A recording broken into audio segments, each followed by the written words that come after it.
കേസാനൈറ്റിയുടെ വർത്തമാൻ തുണി ഇന്ന് വന്നതാ. ഇത് എങ്ങനെയുണ്ട്? പുതിയ ഡിസൈനോ പഴയ ഡിസൈനോ? അടിപൊളിയാ അടിപൊളിയില്ലയാ? അത് നിങ്ങളാണ് തീരുമാനിക്കേണ്ടത്. ഞാൻ പറഞ്ഞാൽ പോരാ. അത് വെറുതെ പിടിക്കാൻ വേണ്ടി അടിപൊളി അന്തപ്പൊളി ഇന്തപ്പൊളി എന്ന് പറയുന്നു. പക്ഷേ നിങ്ങൾ നോക്കി ഇവിടെ നമ്മളെ ഫോണ് പഴയ ഫോണാണ് കേട്ടോ. വില കുറഞ്ഞ ഫോണാണ്, പഴയ ഫോണാണ്. അപ്പോൾ 20,000 രൂപയ്ക്ക് വാങ്ങിയത്, ഇപ്പോൾ അത് പഴയതാ. അപ്പോൾ വില കൊടുത്ത് കൂടുതൽ വില കൊടുക്കണമെങ്കിൽ നമ്മൾ തുണിയിലെ ലാഭത്തെ കൂട്ടണ്ടേ?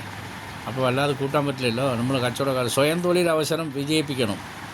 അത് കൊറോണ ആയിപ്പോയി.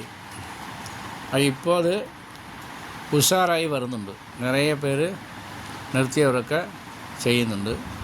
ഇപ്പോൾ പഴയ ഫോണാണെങ്കിൽ അത് കുഴപ്പമില്ല കേട്ടോ, നല്ല ക്ലാരിറ്റി ഉണ്ട്. ചില സമയത്തിൽ ക്ലാരിറ്റി കുറയും. ഇത് നിങ്ങൾ ഒറിജിനൽ ക്ലാരിറ്റി നേരിൽ കണ്ടാലേ മനസ്സിലാവുള്ളൂ. അതുകൊണ്ട് നമ്മുടെ ഓൺലൈൻ കച്ചവടം നമ്മൾ ഒന്നും ചെയ്യില്ല, ഒന്നും പേടിക്കണ്ട.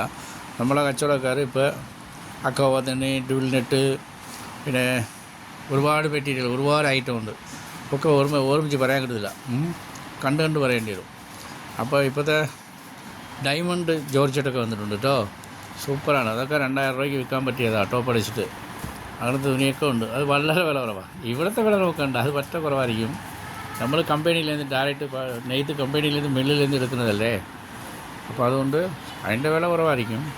വാങ്ങി വെക്കുന്നതല്ലല്ലോ, മേടിച്ച് വെക്കുന്ന പരിപാടിയില്ല. എല്ലാം കമ്പനി തയ്യാറിപ്പിത്താം. നമ്മളെ മെഷീന് ഇടയ്ക്ക് വിടും, വാട്സപ്പിൽ കണ്ടാൽ മതി. നമ്മുടെ മില്ലിൽ ഓടുന്നതൊക്കെ ഫോട്ടോ വിട്ട് കൊടുക്കും. വന്ന് നോക്കി. ഇത് വർത്തമാൻ തുണി കേട്ടോ, ആയിക്കോട്ടെ. ഇതാണ് വർത്തമാൻ. ഓക്കെ. പിന്നെ തുണിയിലെ എല്ലാ തുണിയിലും പേരുണ്ടാവും, അത് നോക്കണം കേട്ടോ. വേറെ ഈ ചിക്കനൊക്കെ ഊരി വെച്ചിട്ട് വേറെ ഒട്ടി കൊടുക്കും വേറെ തുണിയില്ല, അത് വിശ്വസിക്കണ്ട. അത് തട്ടിപ്പാർക്കും. അത് നോക്കണം കേട്ടോ. ആയിക്കോട്ടെ, ശരി.